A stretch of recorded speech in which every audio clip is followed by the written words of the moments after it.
Okay, this should be October, I think 12th. Bear with me a little bit.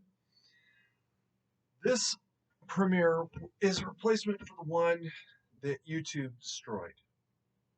I don't know why. Here's the cup from uh, July. All right. There's actually June still. Months ago, when I said, which was hours ago in my time, but anyway, time dilation sucks. I said something to the effect of, you sucked as Putin's cock so hard that you popped his prostrate out. Sucked his prostrate out? Something like that? Doesn't really matter exactly because, in your fervid defense of your hero, you've caused him a permanent injury. Any lie to justify the agenda was told. The most beautiful single piece was this absolute grub luge, that's German for big lie, about bioweapons. And oh my god, the most beautiful piece of that is a screenshot of the 1993 Nuclear, Biological, and Chemical Non-Proliferation Treaty that Ukraine signed on to as some sort of proof that, yes, they're producing biological weapons. That was stupid. That was absolutely fucking retarded. But okay. The fact that Ukraine has biolabs is actually not a secret.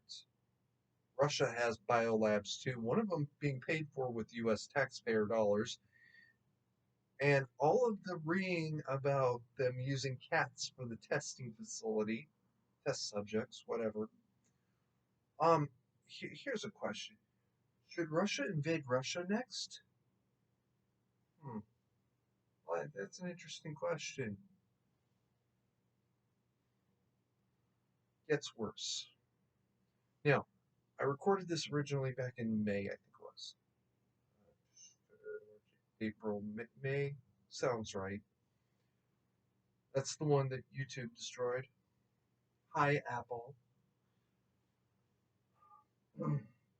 At that point, there hadn't been any war crime trials. Hadn't even been any war crime suspects, just accusations. I can concede that most of the, well, I can concede that all of the dead civilians are Ukrainians. Yeah, that's pretty obvious. And that most of them were probably just killed in the crossfire between Russian and Ukrainian troops. It's a war. That happens. For those of you that say that Ukraine is targeting those civilians, well, you're going to have to prove that. All right? It gets worse. See, since then, there has been a war crime tribunal, crime trial. Here's the facts of the case to the best of my knowledge. A certain lieutenant in the tank corps got separated from his unit, or his tank was destroyed or something. Somehow, he ended up a place that he didn't intend to be. The process of this, he linked up with a Russian colonel and major, if I understand correctly, and the three of them carjacked somebody. Okay, it's a war zone. These things do happen. I'm over that. They carjacked somebody. Okay. They carjacked somebody to take the car so they could link up with Russian forces. Okay. As they're going along, the colonel apparently said something to they saw a Ukrainian man standing along the side of the road, possibly with a cell phone. The The colonel said something to the effect of, he's going to report our position, kill him. The lieutenant brought his gun up and shot and killed the man. Okay. It's a war zone. These things do happen. All right. That's unfortunate. Second flag on the plate. I don't know the man died. I don't know that he died of those injuries. I don't know a whole lot, neither did the lieutenant. Doesn't matter now. It really doesn't. Because the lieutenant has been convicted of murder for killing a civilian, okay, in the middle of a war zone. You know, people get killed in war zones. It's kind of a dangerous place. Just saying. And because that colonel was not the colonel and the major and the lieutenant, none of them were in the same chain of command, that makes it murder.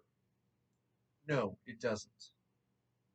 But people are so incensed about everything else that's going on that it doesn't matter anymore. They're going to seek a pound of flesh no matter what. Well, okay. Guess what? You made this happen. You made sure that this was exactly the results that were eventually going to happen. Now, scale this up. If the Ukrainian court, which, by the way, was actually observed by outsiders, because I'm an outsider, is still convicting this man of something that ordinarily would not have been a convictable offense, what are they going to say about Putin's actions of starting the war in general? If you couldn't even justify the war, the actions within the war, and you can't justify the war in general,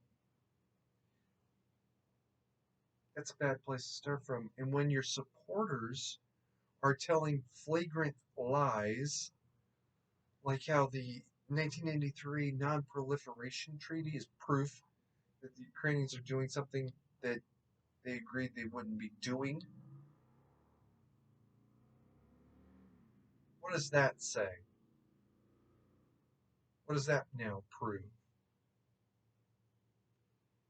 Oh, uh-oh.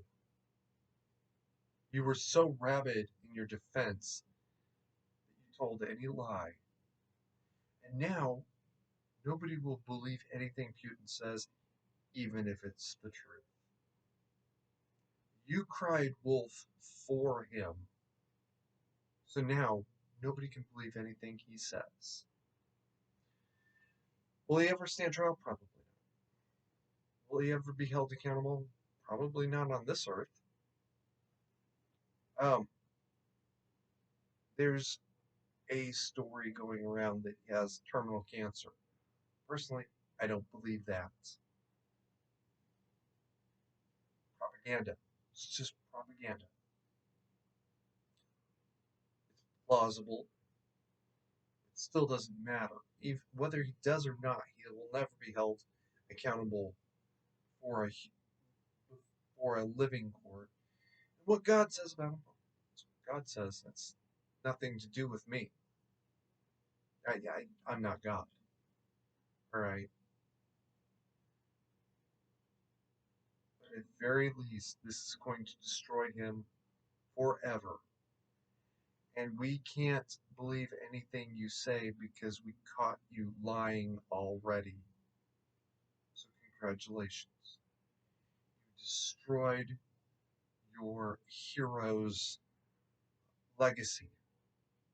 Now all he will ever be remembered as is the guy who lied and started a war for no reason. Congratulations. You fucked